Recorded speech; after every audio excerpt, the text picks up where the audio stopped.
2026ကိုကြိုဆိုသောအဖြစ်မြန်မာနိုင်ငံသူနိုင်ငံသားအားလုံးကျွန်တော်စီမှာဘာကားလေးရှိလဲကိုမိုးကားနုပညာစီမှာဘာကားလေးရှိလဲရွေးချယ်ပြီးတော့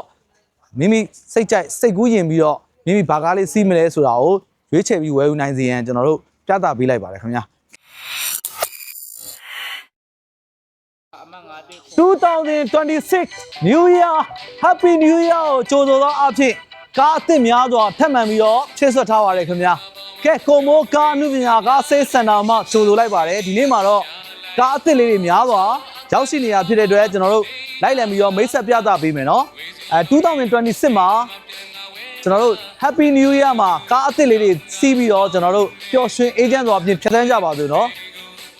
ကဲ2026 Happy New Year မှာကျွန်တော်တို့ကြိုဆိုသောအဖြစ်ကားအသစ်လေးတွေများစွာကိုကျွန်တော်လိုက်ပြပေးပါမယ်ခင်ဗျာကဲကိုမိုးကားအမှုပညာကားဆေးစင်တာမှာကြိုဆိုလိုက်ပါတယ်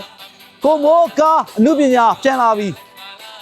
ကဲမိတ်ဆွေများအားလုံးမြန်မာနိုင်ငံသူနိုင်ငံသားအားလုံးကျွန်တော်အားပေးကြတဲ့ကိုမိုးကားအမှုပညာကိုအစဉ်အဆက်အားပေးကြတဲ့အားချစ်သူမိဘပြည်သူများအားလုံးအတွက်ကားလေးလိုက်ပြပေးမယ်ခင်ဗျာ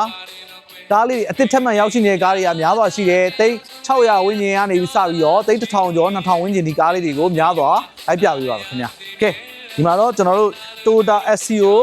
ကားလေးတွေကျွန်တော်တို့ကားလေးတွေကတော့ကျွန်တော်တို့မိတ်ဆက်ပြီးတော့ပဲပြသပေးသွားလိုက်တော့မယ်နော်ကားလေးဒီတေးကျွန်တော်မပြောပေးတော့ဘူးဈေးနှုန်းလေးတွေအနည်းငယ်ပြောပြပေးမယ်နော်ဒီကားလေးဆိုတော့သိန်း1000အစွန်းပိုင်းလေးတွေမှာရရှိမဲ့ကားလေးတွေဖြစ်ပါတယ်ပြီးတော့ရင်တော့ဒန်ယန် EV ကားလေးကြံမယ်ဒါကတော့ EV ကားလေးတွေ EV ကားဆိုရင်တော့2စီးလောက်ရွေးချယ်နိုင်မယ်နော် EV ကားဆိုရင်တော့ long range တွေကနေပြီးတော့ MG4 ပေါ့နော် MG တွေကနေပြီးတော့ရရှိမယ် MG တွေရရှိပါမယ်ဒီကားလေးဆိုရင်တော့ long range ပေါ့ပြီးခဲ့တဲ့ရက်ကဆိုရင်ကျွန်တော်တို့မော်လမြိုင်ဘလူးကျွန်းကနေပြီးတော့လာရောက်ပြီးအားပေးဝယ်ယူသွားတာ MG လေးတစ်စီးအားပေးသွားတာเนาะဒါကနောက်ထပ်အသစ်တစ်စီးထပ်မံရောက်ရှိတယ်ပြီးတော့ရင်တော့ Hyundai Accent ဆဲကကျွန်တော်တို့လိုချင်နေဆိုရင် Hyundai Accent တွေကသိန်း1000သိန်း1200အစွန်းပိုင်းလေးမှာပဲရရှိမဲ့ကားလေးတွေကျွန်တော်ရွေးချယ်ဝယ်ယူနိုင်မှာဖြစ်ပါတယ်ပြီးတော့ရင်တော့ဒီမှာကျွန်တော်တို့ Suzuki CS ထဲကနေပြီးတော့ရရှိမယ် Suzuki CS ထဲကနေပြီးတော့ရရှိမှာဖြစ်ပါတယ်စလုံးကားလေးတွေเนาะဒါကတော့အသစ်ထပ်မံရောက်ရှိတယ်MG4 ကတော့ကျွန်တော်တို့ EV လေးကတော်တော်လေးလှတာเนาะ MG4 ဆိုလို့ရှိရင်ကျွန်တော်တို့ဒါကတော့ကျွန်တော်တို့ကျွန်တော်တို့မြန်မာနိုင်ငံရဲ့ကျွန်တော်တို့မြန်မာနိုင်ငံအောက်ပိုင်းပေါ့မော်လမြိုင်မြို့ကနေเนาะလာပြီးအားပေးဝယ်ယူသွားတာဒစီအားပေးဝယ်ယူဒါအသစ်ထပ်မံရောက်ရှိတာเนาะ MG4 လေးတွေပြီးတော့ရင်တော့ Nissan Sunny တွေကနေပြီးတော့3000အစွန်းပိုင်းမှာပဲရရှိမယ် Nissan Sunny SL Grade လေးเนาะဒစီရမယ်Suzuki CS လေးဒစီရမယ်ပြည်တန်းလေးပေါ့เนาะ Suzuki CS လေးတွေကျိုင်းနေတတ်ကြတယ်ဒါပြီးတော့ရင်တော့ကျွန်တော်တို့နံပါတ်1မှာအောက်ပိုင်းမိနစ်ကားလေးလိုက်ပြပေးဦးမယ်เนาะဒီမှာတော့ KIA တွေကနေပြီးတော့ KIA တွေရရှိမယ် KIA တွေကဒစီပဲရရှိမယ်เนาะ KIA ရဲ့ Optima 2013ပေါ့เนาะ2013နဲ့ဒစီရမယ်3000အစွန်းပိုင်းလေးမှာပဲရရှိမှာဖြစ်တဲ့အတွက်လာရောက်ပြီးတော့ကြည့်ရှုဝယ်ယူနိုင်ပါတယ်2026 New Year ကိုကြိုဆိုသောအဖြစ်ကားအသစ်လေးတွေစီးပြီးတော့ကျွန်တော်တို့ကြိုဆိုလိုက်အောင်ခင်ဗျာကဲဒီပြီးသွားရင်တော့ကျွန်တော်ဆက်ရုပ်เนาะကယ်ရီနာမှလိုချင်တယ်ကယ်ရီနာအောင်မှ ZD မှလိုချင်တယ်ကယ်ရီနာ ZD မှလိုချင်တယ်ဆိုရင်တော့ကျွန်တော်တို့ကယ်ရီနာ ZD ထဲရရှိမယ်2003တွေကနေရရှိမှာဖြစ်ပါတယ်ဈေးနှုန်းလေးတွေကတော့3900အစွန်းပိုင်းလေးမှာရရှိမယ်ဒီမှာတော့3800ဝန်းကျင်နဲ့ကျွန်တော်တို့ Honda Fit G6 ထဲရရှိမယ်เนาะ Honda Fit G6 အဖြူအောင်လေးတစ်စီးရမယ်ဒါကတော့ကျွန်တော်တို့ showroom အမှတ်1ပဲဖြစ်ပါတယ်showroom အမှတ်1မှာတော့1 2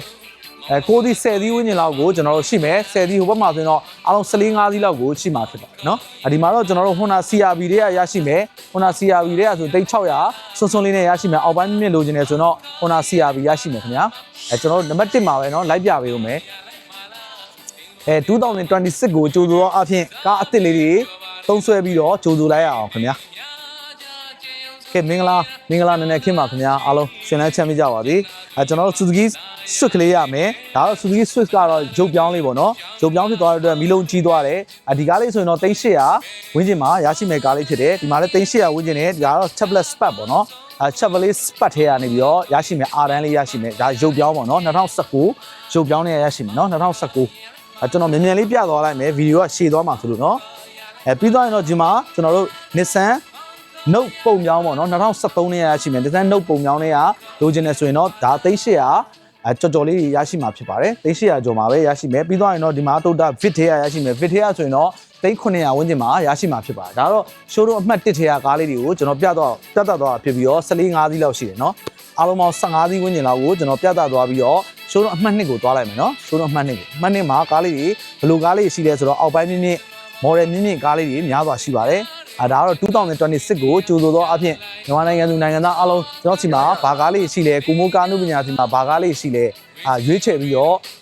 မိမိစိတ်ကြိုက်စိတ်ကူးရင်ပြီးတော့မိမိဘာကားလေးစီးမလဲဆိုတာကိုရွေးချယ်ပြီးဝယ်ယူနိုင်စေရန်ကျွန်တော်တို့ပြသပေးလိုက်ပါတယ်ခင်ဗျာကဲဒီမှာတော့ကျွန်တော်တို့တိုတာတွေကနေလိုချင်တယ်ခုံသုံးတန်းမှလိုချင်တယ်ပစ်ကနစ်တွေသွားကြမယ်အားလည်းရက်မှာအေးအေးဆေးအနားယူကြမယ်မိတ်ဆွေများအားလုံးအတွက်အဆင်ပြေစေမယ့်ကားလေးဖြစ်တဲ့ခုံသုံးတန်းက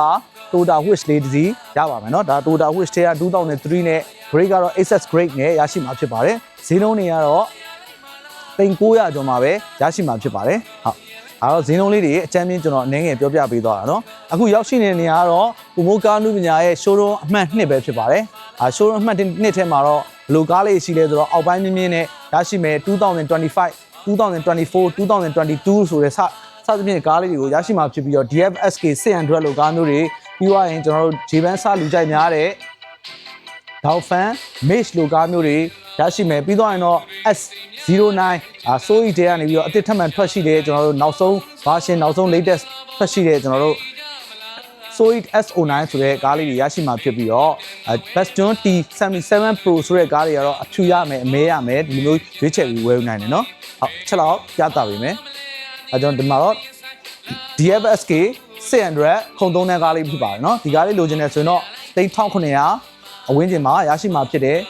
ဒီကားလေးဆိုလို့ရှိရင်တော့ကျွန်တော်တို့ Dauphin Mage လည်းဒီတိုင်းပဲ3900ဝန်းကျင်မှာရရှိမှာဖြစ်ပါတယ်3900အောက်ပေါ့เนาะဒီကားလေးဆိုရင်တော့ဒီမှာတော့ဆိုးကြီးဆိုရင်တော့ကျွန်တော်တို့3800ကျော်ရရှိမယ်1900ဝန်းကျင်မှာရရှိမှာဖြစ်ပါတယ်ပြီးတော့ဒီမှာတော့ကျွန်တော်တို့3600ဝန်းကျင်မှာ 1T နံပါတ်နဲ့ Bastion T77 Pro နောက်ထပ်အသစ်တစ်စီးရရှိဦးမယ်เนาะအနက်ရောင်လေးတစ်စီးရမယ်ဒါကတော့3500ကျော်1600ဝန်းကျင်မှာရရှိမယ်ပြီးတော့ Jettor ဒါရှင်းနေရဆို3800ကျော်မှာရရှိမှာဖြစ်ပါတယ်ဒါကတော့ Jettor ဒါရှင်းပေါ့เนาะဒါရှင်းပြီးသွားရင်ကျွန်တော်တို့ Jettor CD တွေကပဲ Jettor 895တွေကရရှိမှာဖြစ်ပါတယ်ပြီးတော့ရင်တော့ကျွန်တော်တို့ဒီဘက်မှာတော့ CS75 Plus ဆိုတဲ့ကားကြီးကိုရရှိမှာဖြစ်တယ်ဒီကားကြီးဆိုတော့အောက်ပိုင်းမြင့်တဲ့ကားကြီးကြီးကျွန်တော်ကားကြီးထဲမှာဆိုကြိုက်တယ်လူနဲ့ကားနဲ့တသားတည်းဖြစ်စေတဲ့ကားမျိုးလေးတွေပေါ့နော်ကျွန်တော်တို့ပြသပေးတဲ့ကားလေးတွေမှာကျွန်တော်ကိုယ်တိုင်တုံးဆွဲပြီးတော့ကြိုက်နေတတ်တဲ့ကားလေးတွေကိုကျွန်တော်တို့ပြသပြီးတော့ရောင်းချပေးတာဖြစ်ပါတယ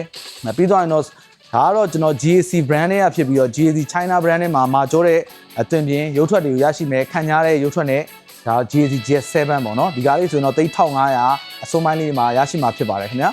ပြီးတော့ရင်တော့ကျွန်တော်တို့ Artiga Type 2လေးတွေ Artiga Type 3လေးလည်းထပ်မံပြီးရောက်ရှိနေတယ်ဒါကတော့အခုနောက်ပိုင်း